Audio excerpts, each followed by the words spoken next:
ॐ भूर्भुवः स्वः तत्सवितुर्वरेण्यं भर्गो देवस्य धीमहि धियो यो नः प्रचोदयात् ॐ शान्ति शान्ति शान्तिः. Namaste, my dear friends. This is second video on the nature of Atma. Video starts with the Hiranyagarbha, is the source of all kinds of knowledge, ethical, spiritual, physical, scientific, and social. The entire creation emerged from Hiranyagarbha at the beginning. Hiranyagarbha is in the form of an oval-shaped egg. Hiranyagarbha is the primary source of all living beings. It is Hiranyagarbha who endowed all these beings with the power of discriminating between the eternal and the ephemeral, between what should be sought and what should be renounced, between what ought to be done and what ought not to be done. What is the supreme knowledge that man needs to make his life purposeful? Hiranyagarbha offered to man the knowledge he needed for this purpose. This is the primary activity of Hiranyagarbha. Summing up in Swami's words, God Isvara is the aggregate of all individual jivas. Visvarupa, cosmic form, is that of all individual bodies, and Hiranyagarbha, cosmic mind, is that of all individual minds. The important principle here is that the whole is the sum of its parts. Little drops of water makes a mighty ocean. The water drop may be small and the ocean vast, but the ingredient is the same. The difference is in quantity and not in quality. Thus, qualitatively, there is no difference between the individual body and the cosmic universe. One is the part and the other is the whole. A similar relationship exists between the individual mind and the cosmic mind, as also the individual consciousness and the cosmic consciousness Isvara. Thus, truly speaking, there is no substantive difference between Vesvanara and Virata, between Tejasa and Hiranyagarbha, and between Prajna and Isvara, just as there is no difference in a certain sense between the wave and the ocean. Recall also table given earlier. To put it all in a slightly different manner, according to Vedanta, the individual is not merely the gross body he usually imagines himself to be, but a composite of three distinct bodies: the gross, the subtle, and the causal. Each body has its experiences in its own universe. The gross body in the gross world, Bhutakasha; the subtle body in the subtle world, Chitakasha; and the causal body in the causal world, Chidakasha. About these three bodies, Swami says man can cognize the working of the world by understanding the nature of the gross body, the subtle body, the causal body, and the supercausal body. The gross body, which is inert in nature, is composed of elemental substances. The subtle body is Maya Savrupa, illusory form. In the dream state, the mind not only creates but also experiences pleasure and pain, fears and agitations. In the subtle body, these illusory creations of mind are Experience. These experiences are felt to be real only at the moment.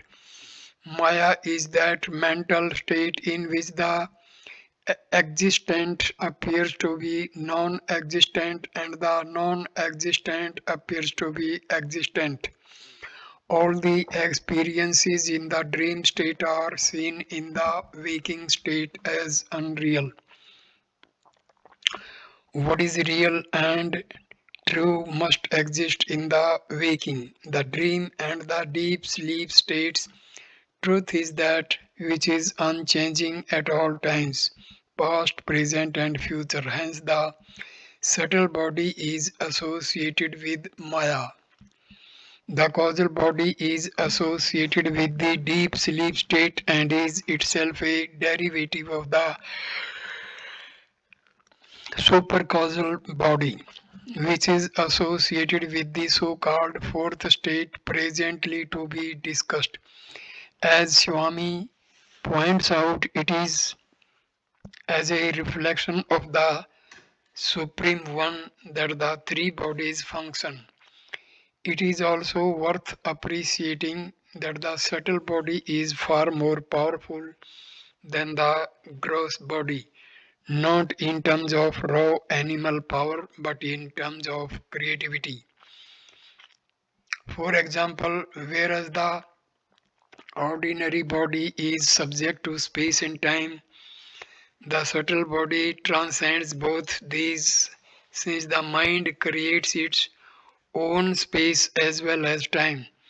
This is a remarkable capability of the mind in this particular state, a capability whose significance has been grasped only by Vedantins.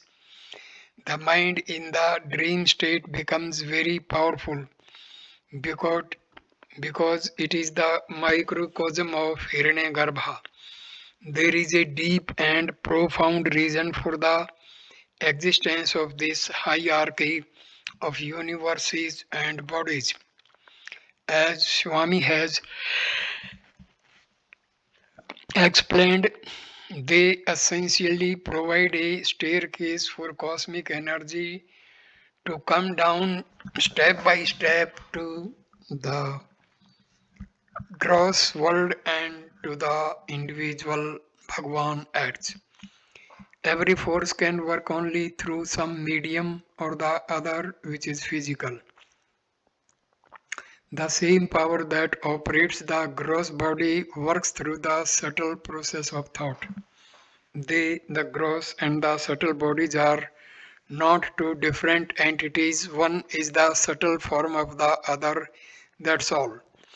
Thus, as Swami often emphasizes, the Atma or the Brahma is the ultimate basis. It is the basis for everything that one perceives or experiences in the physical universe. However, it is incredibly subtle. Below it in the hierarchy discussed above is Isvara, following which is the slightly less subtle world of the cosmic mind, of which the individual mind forms a part. Last comes the physical world, with which most of us are totally preoccupied, which is very visible and can be experienced by the senses. Every individual is a part of the gross world. Mistakenly, we take the physical world to be the only reality, but in truth, there is a higher, though more subtle reality, namely the Atma Brahma, which is also the basis for everything. The human's purpose in life is to recognize this fundamental reality and to feel one with it. The fourth state, Turiya. What about the fourth quarter that Mandukya talks about? This state which really subsumes all the others even as Om subsumes. Om is referred to as Turiya, though often translated as the fourth state. Experts point out that the Turiya is not a state at all, rather, it is very existent, very existence itself, which takes on the appearances of the various states earlier described and catalogued as states, as says Ramana puts it. Pure consciousness is the only reality. Consciousness plus waking we call the waking state. Consciousness plus dream we call the dream state. Consciousness plus deep sleep we call the deep sleep or dreamless state, because by long habit we have been regarding these states as real. We call the state of pure awareness the fourth or Turiya. There is, however, no fourth but only one state. Suppose one were to ask, who am I? Bhagwan Baba says, the Vedantic answer would be, I am not the one experiencing the waking state, nor am I the one experiencing the dream state, nor am I the one asleep in the deep sleep state. I transcend all these. I am the transcendental reality itself, or what Ramana refers to as pure consciousness. The Turiya Avastha is the highest state of consciousness in which the essential nature of the Atma is experienced.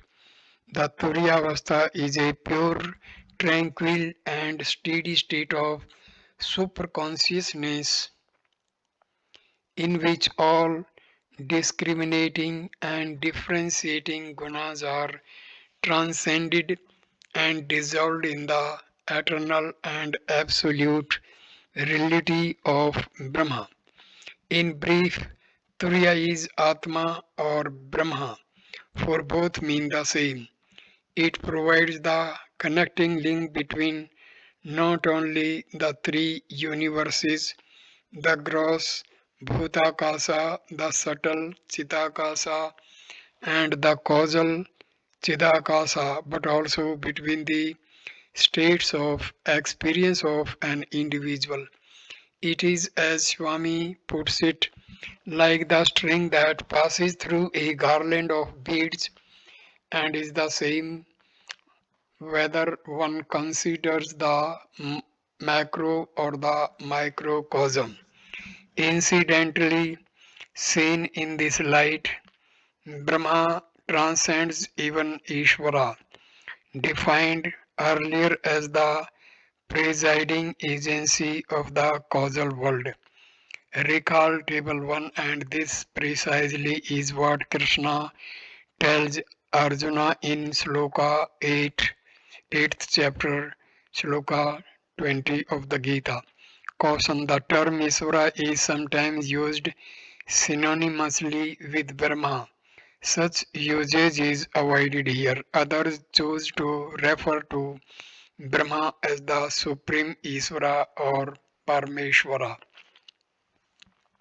Samadhi. This brings us next to what is often described as the Samadhi state. A Vedantin would describe this as a state in which a person transcends the limitations of the mind and ascends to a plane of consciousness higher than thought itself. All this might sound to be a set of fancy words, yet the Samadhi experience is very genuine and great yogis have experienced it. Perhaps Vivekananda's graphic description of it might give some idea of the experience. He says, One day in the temple garden at Dakshineswar, Sri Ramakrishna Vivekananda's master touched me over the heart, and first of all I began to see the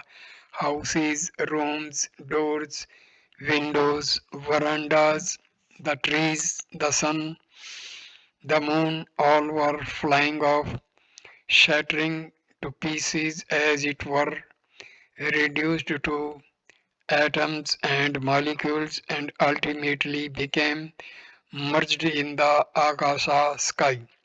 Gradually again the Akasa also vanished, and after that my consciousness of these, what happened next I do not recollect. I was at first frightened.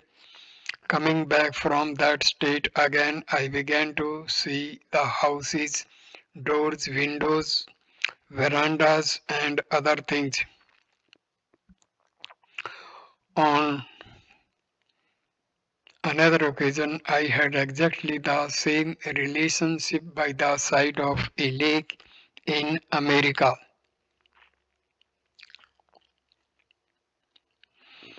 Vivekananda had this trance like experience when he was not yet advanced as a yogi. The experience having been given to him by his guru just so that he would get a brief taste of a state where sheer oneness prevails. Apparently, people not particularly noted for their spirituality, but perhaps with a spiritual streak in them, have also had similar experiences. The poet Lord Tennyson describes his experience as follows: a kind of waking trance I have frequently had quite from boyhood when I have been all alone.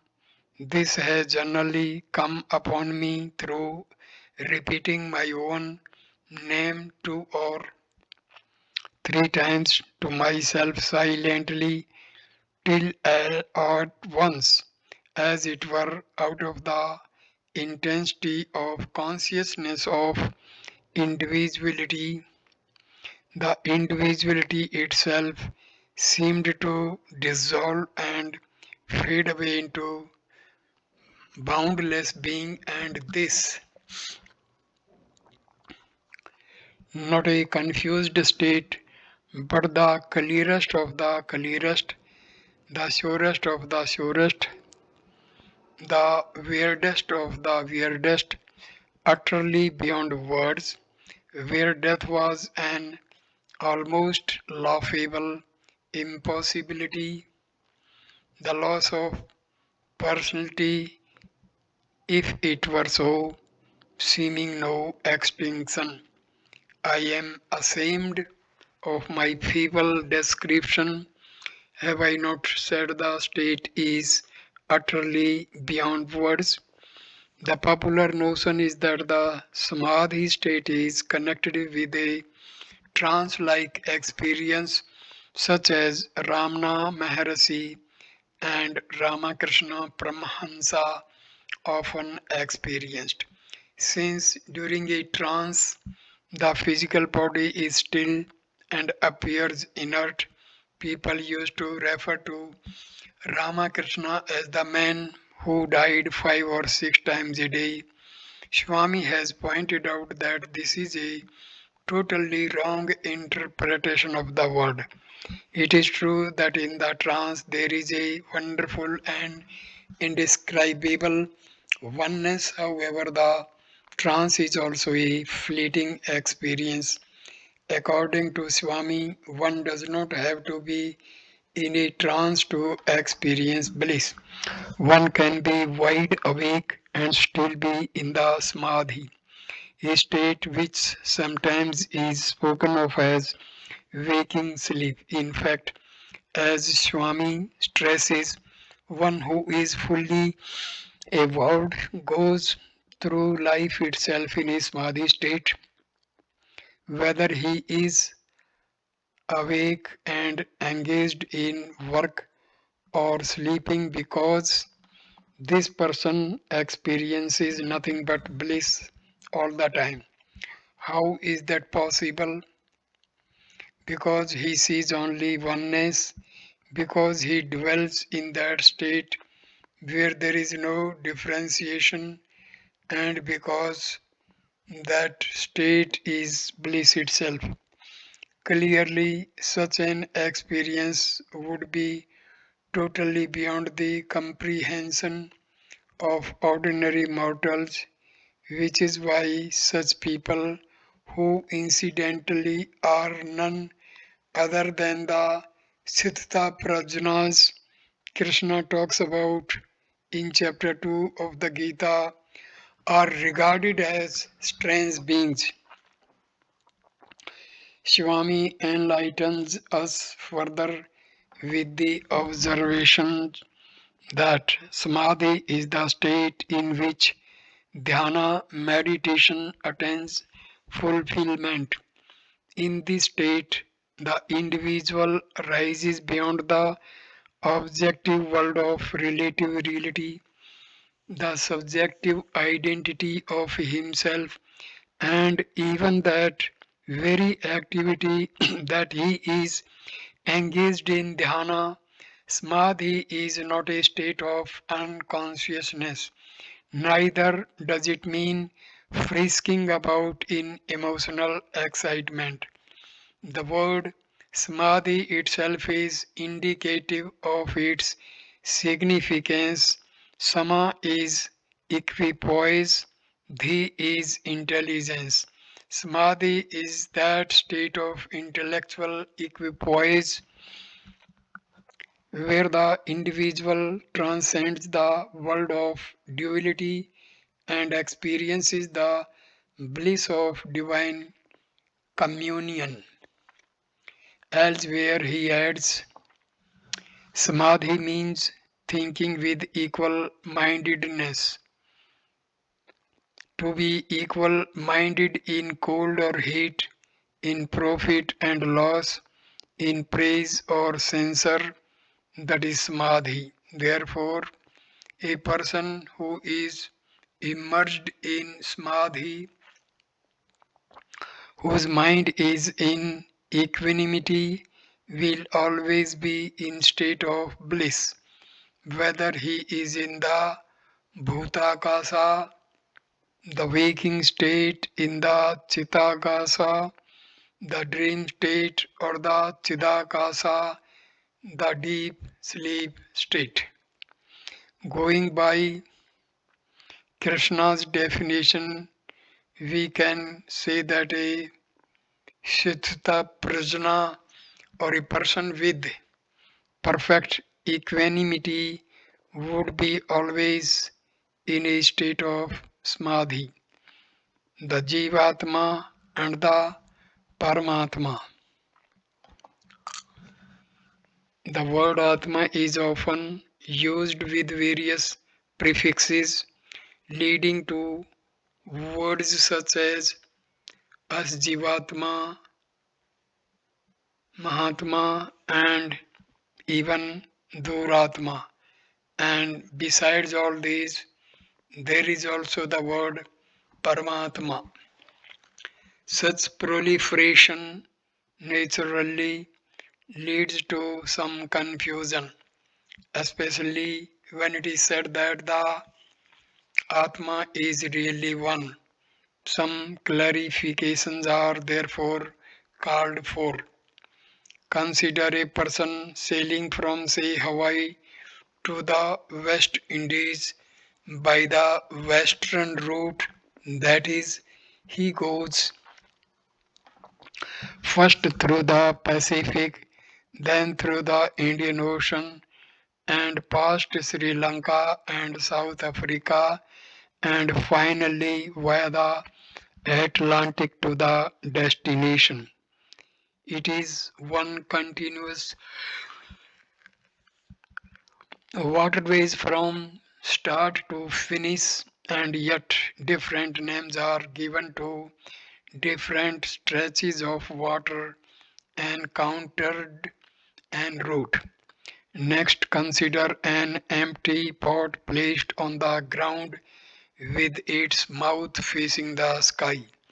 There is space inside the pot as well as above it, in fact, stretching all the way to the end of the universe, and yet one often talks of the space inside the pot as if it were distinct from the that outside it.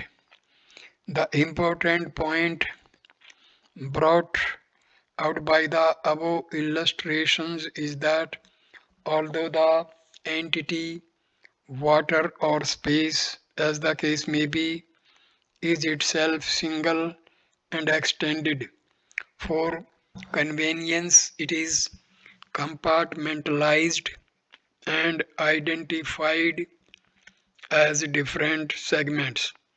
Depending on one's perspective, one can either look upon the entity as just one single or as made up of distinct segments. These examples have a direct bearing on the situation with respect to the Atma. Paramatma or Brahma is like the wide expanse of water or better space which pervades everywhere, while Jivatma is a portion of it, just as a portion of the body of water is called the Indian Ocean or Atlantic Ocean, or a portion of space is called the pot space. Thus it is that Krishna tells Arjuna, the eternal Jivatma in the human body is but a part of my own being, and it is that alone which draws round itself the mind and the senses, both of which are rooted in Prakriti. Gita chapter 15, stanza number 7. A question that immediately arises in this context is, just as space is trapped to some extent by a pot, what is it that partially traps the all pervasive Atma? The answer is that it is the subtle body which does so, and it is this trapped portion of the infinite Atma which is often referred to as the Jivatma. Qualitatively, there is no difference between the Jivatma and the Paramatma, but the difference is that the Jivatma is embodied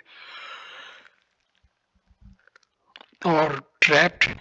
If Paramatma is a witness, as Krishna tells Arjuna, then so is the Jivatma.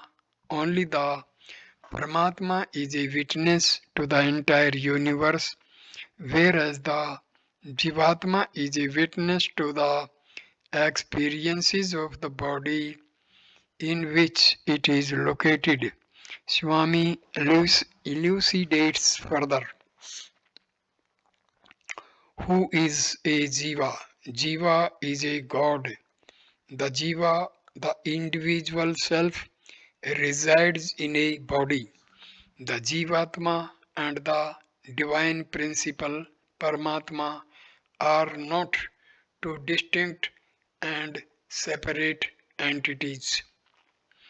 The next question which arises is, what does this Jiva do?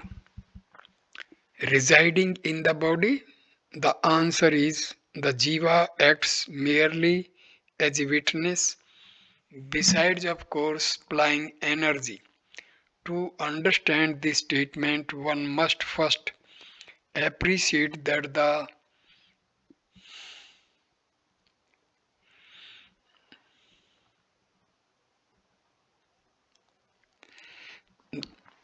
appreciate that the Jivatma is of the same nature as the Paramatma. The latter is the ultimate source of cosmic energy which animates the universe, and as far as the body is concerned, the vital forces which animate the body derive their energy from the Jivatma. The question of the vital forces and the role they play is a bit involved and requires some explanation. Let us first accept that there are certain vital forces which make the body alive. Where do they get their energy from? From the Jiva. To understand that better, consider a steam engine. The engine functions because of steam, but to produce steam, one needs fire. Thus, fire, which is primary, is like the jiva, and steam is like the vital force.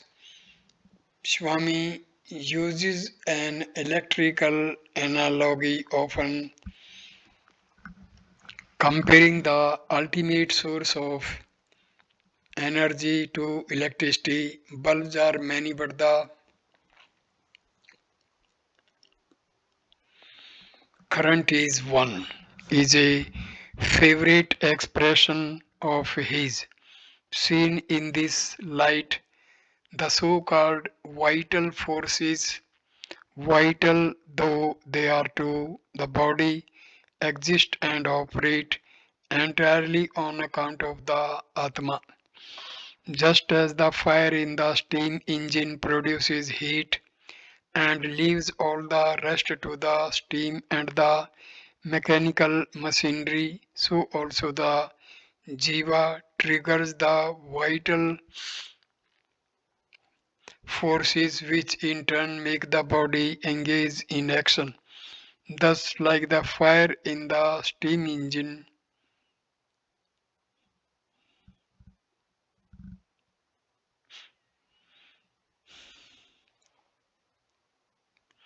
the jiva is not directly involved, being as both Krishna and Swami declare a mere witness. How does this Atmakam vital force combination actually operate in practice? To understand this, let us examine what one actually means when one says I see or I hear. Swami explains sight as follows. Take for example the power of sight. You think it is the eyes that see? No. The eye is inert matter. Who is who is it that sees? The seer is the Atma. Consider the ears. People are listening to a broadcast from the loudspeakers. They may consider the loudspeakers as the source of sounds they hear. But if there is no current, the loudspeakers will be silent. The current is the basic factor. The ears are like a loudspeaker. It is because of the current of the Atma that the ears are able to hear. Hence, for the functioning of all the sense organs, the Atma is basic.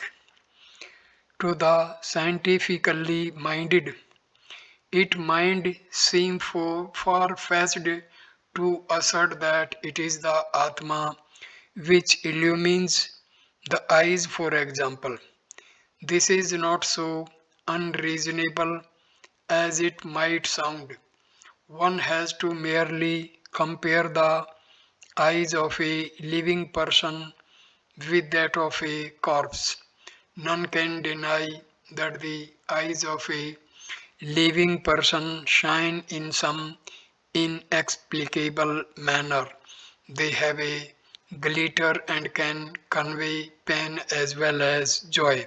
How is it that the eyes become alive? Vedanta says it is on account of the Atma.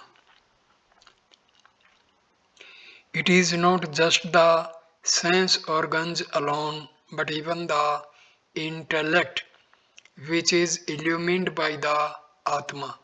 Swami explains, but from where does the intellect get its power? The intellect is shining on account of the Atma.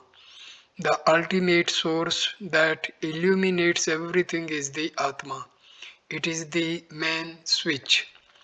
To stress that everything is illumined and energized by the Atma alone, Swami further adds, in the absence of Atmic power, which enables all the organs or tools to function, the body becomes a worthless mass of flesh and bones. And he continues, we need not carry a lamp to see a burning lamp, for the burning lamp can be seen by its own light.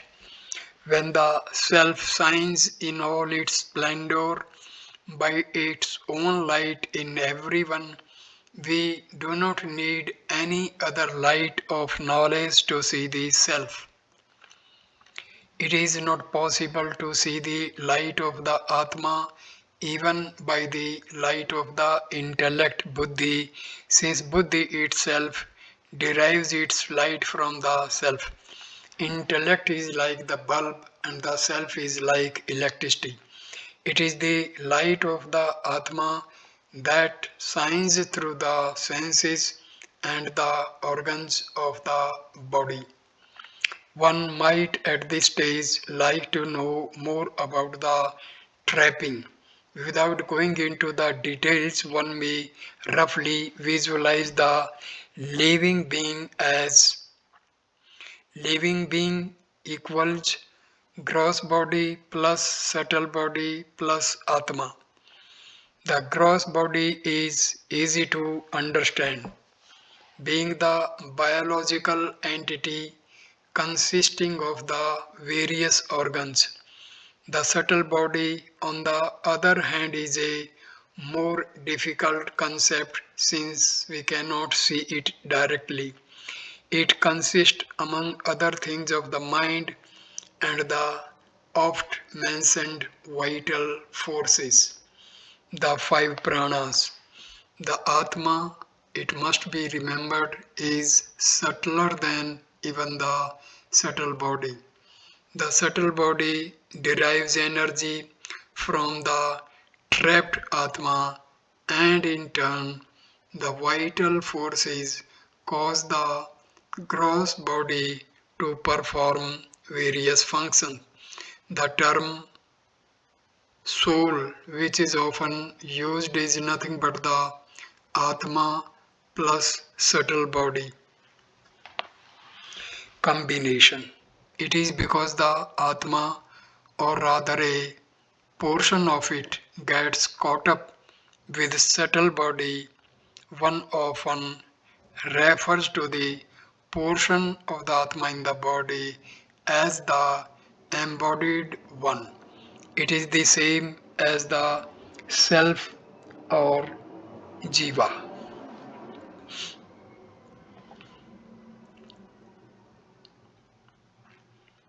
Figure 4.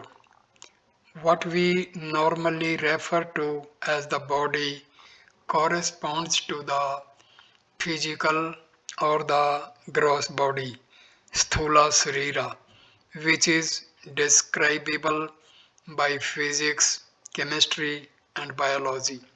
But the body also lives and has feelings and emotions which science is unable to explain.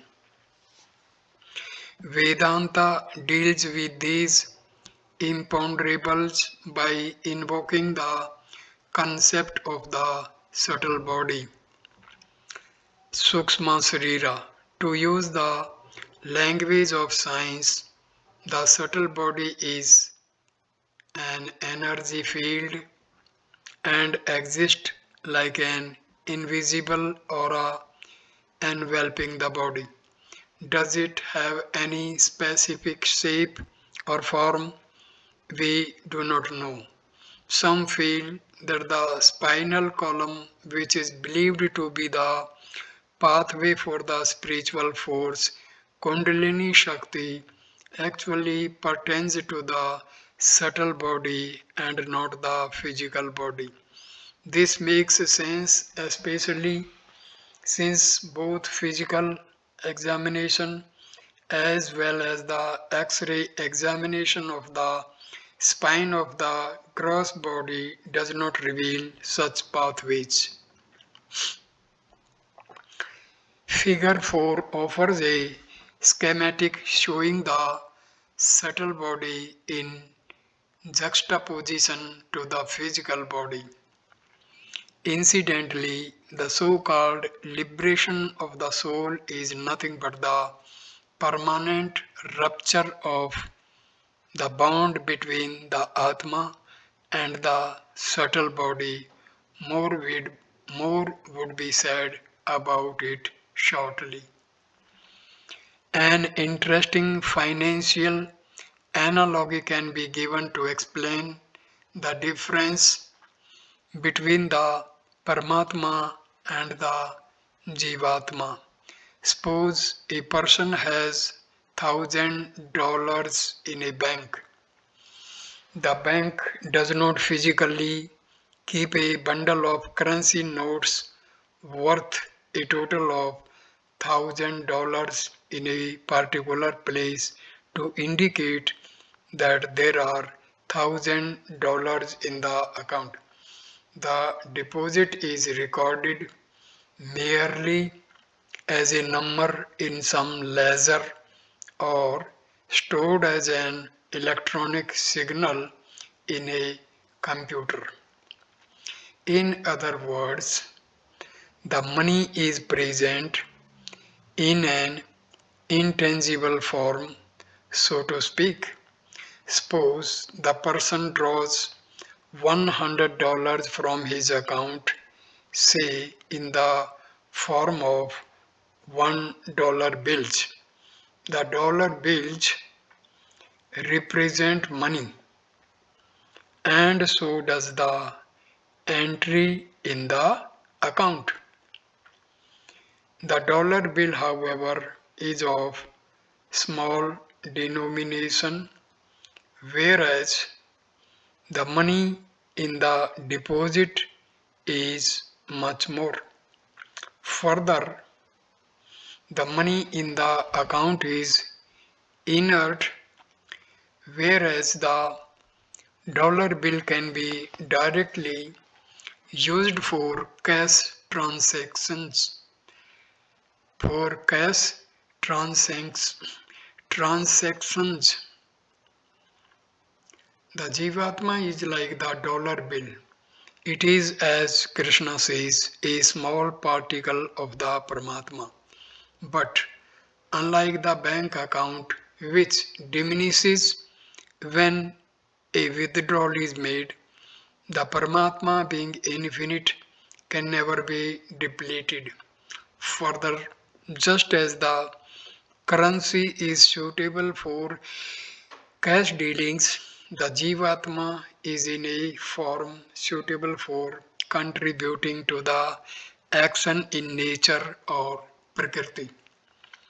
On conscience and consciousness, two words often used by Swami, namely conscience and consciousness, can be understood on the basis of the above discussion, as Swami himself puts it. Brahma, Paramatma, refers to the universal consciousness that is present in all beings. The consciousness that is present in the individual body is called Jiva Atma. It is called conscience. The distinction between conscience and universal consciousness should be noted. Conscience is a reflection of the universal consciousness. When the conscience or the Atma ultimately leaves the body, it merges in the universal consciousness and becomes one with it. The process may be likened to the oneness that occurs when the air within a balloon joins the atmosphere air outside, which occurs when the balloon bursts.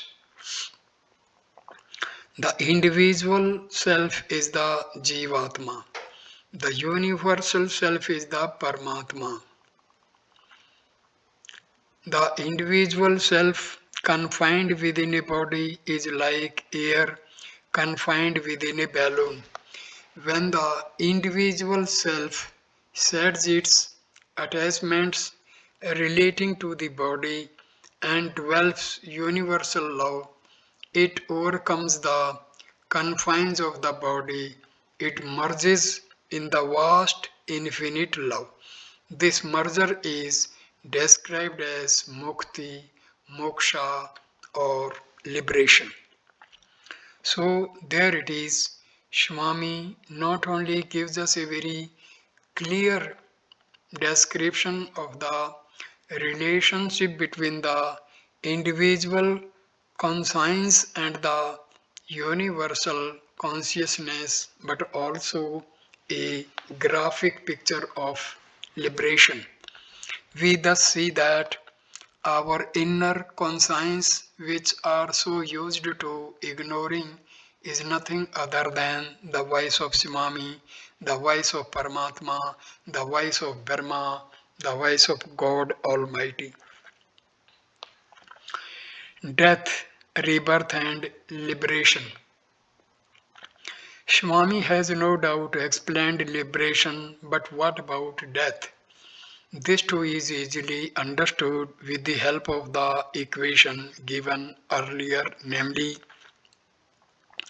living entity equals gross body plus subtle body plus Atma.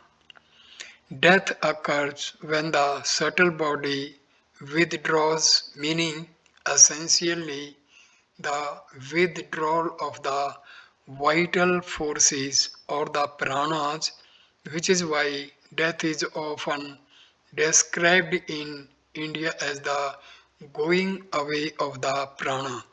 Swami sheds further light in the Sandeha Vahini, from which an extract follows.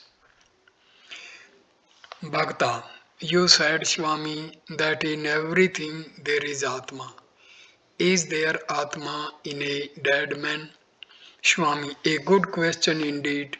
Well, it is only when you have awakened from deep sleep or sushupti that you are aware there is an I. Is it not? In the same manner, there is Atma in the corpse also. Bhakta. Then how can it be called dead? How can death happen when there is Atma? Swami. Death means the fading out of the I consciousness. Rebirth happens when I consciousness comes again. This is what is called birth and death, my boy. Ahankara ego is born, Ahankara dies, that's all.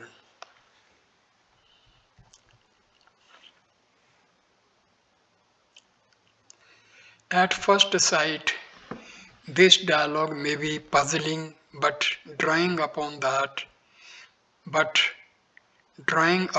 what Swami has said elsewhere, the meaning becomes clear.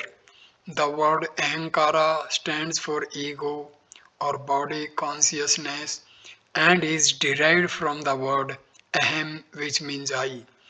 The supreme I, that is, this I and the Atma are indistinguishable. When the Atma becomes associated to a body that is becomes embodied, the subtle body gets energized. As a result of this association, the mind, which is a part of the subtle body, gets to know about the I and promptly hijacks the am feeling or the feeling of I, converting it to ahankara or the I feeling. One sometimes say that ahankara converts beingness into being. It is like the servant who begins to act like the master. As Swami has explained on many occasions, Ahankara, thus born, is nothing but the famous ego. In short, we say a person is alive when the life force activates the I consciousness in him. This life force and the I consciousness are associated with the subtle body. On death, the subtle body and the I consciousness are associated with the subtle body. On death, the subtle body transfers to a new gross body. The latter then becomes energized, that is, alive, while the former becomes inactive, that is, dead. The I feeling now transfers to the new body. Regarding the subtle body, Swami says, a person can discard as many gross bodies in which he takes residence as the number of times he pares his nails, but the subtle body cannot be changed, it lasts and persists. One might still wonder about the presence of the Atma in the dead body. This remark could be understood with the help of the following example. Let us regard the sky as the analog of the Atma. It is everywhere and exists by itself. Now, in the sky, there appears a cloud occupying some space which is obligingly provided by the sky, no cloud. Suppose the cloud moves away to another spot. When it moves, the cloud does not carry the sky with it. It does not have to, for the sky is everywhere and the sky continues to be present also in the spot previously occupied by the cloud. In short, even though the cloud moves, space remains static and continues as before. The subtle body is like the cloud, whereas the Atma is like space, and thus it is that one says that Atma continues to be present in the corpse. In fact, the Atma is everywhere, inside even the atom. In this respect, it is like the imponderable ether which physicists had invented in the 19th century to explain the propagation of light. To continue with the issue of death, we first note that although the Atma is the primary source of life energy, or for that matter, any type of energy, it is the subtle body which captures this energy and transmits it to the various organs for them to function biologically. The subtle body is thus like a bulb. To produce light, one needs both electricity as well as a bulb. The Atma is like electricity and is available everywhere, but visible light is produced only where there is a bulb and has been plugged in. When a person dies, the subtle body cuts loose from the physical body and looks for a new accommodation or gross body. See also figure 5. And when it settles down there, it promptly gives life to that new body. Now, the subtle body can operate only if there is energy available for it.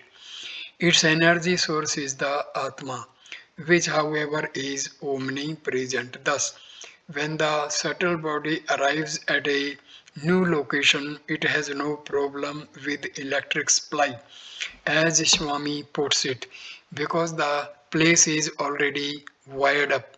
See also Gita chapter 15, stanza number 8.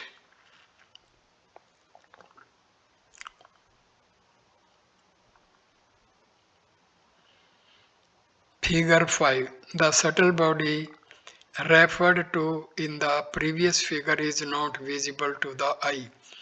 When a person dies, his subtle body, inclusive of the trapped Atma, decouples from the gross body and floats away, of course. This cannot be seen since the entity escaping is subtle and beyond the senses. After the lapse of a suitable interval of time, the subtle body now seeks association with a new infant body, and thus it is that the person is reborn, as schematically illustrated above. Krishna makes a brief reference to this in Sloka chapter 15, Shloka number 8 of the Gita.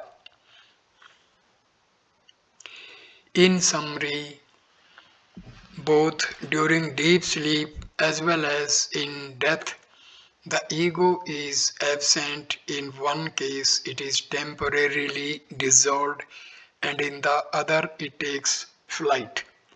Which is why a philosopher regards death as a long sleep accompanied by a change of dress on waking up. The recipe for escaping from the cycle of birth and death should now be clear. The bond between the Atma and the subtle body must be broken, and the key to this is the permanent dissolution of the ego. Ultimately, all the various paths and spiritual exercises or sadhanas prescribed boil down to just this: destroying the ego and breaking the bond. And when this bond between the Atma and the subtle body is broken, one is said to be liberated. For the bond to be broken, one must, as Krishna says, essentially conquer the mind self with the self. Once the conquest is successful, therefore, one just waits out till the body dies. This time, however, there is no subtle body to keep the Atma trapped as before, and it is all over. The balloon bursts and the trapped air merges forever with the atmosphere outside. Swami often stresses that the human form is given so that one may use the opportunity to cut loose forever. As he puts it, you are born so that you may not be born again. You die so that you may not die again. The Tsodi mind Atma complex. The body, the mind, and the Atma together form a powerful trinity. This combination is the same for all, but what the person actually is depends upon how this combination functions in practice. The person could, as Swami says, be like an animal, be human, be demonic, or be divine.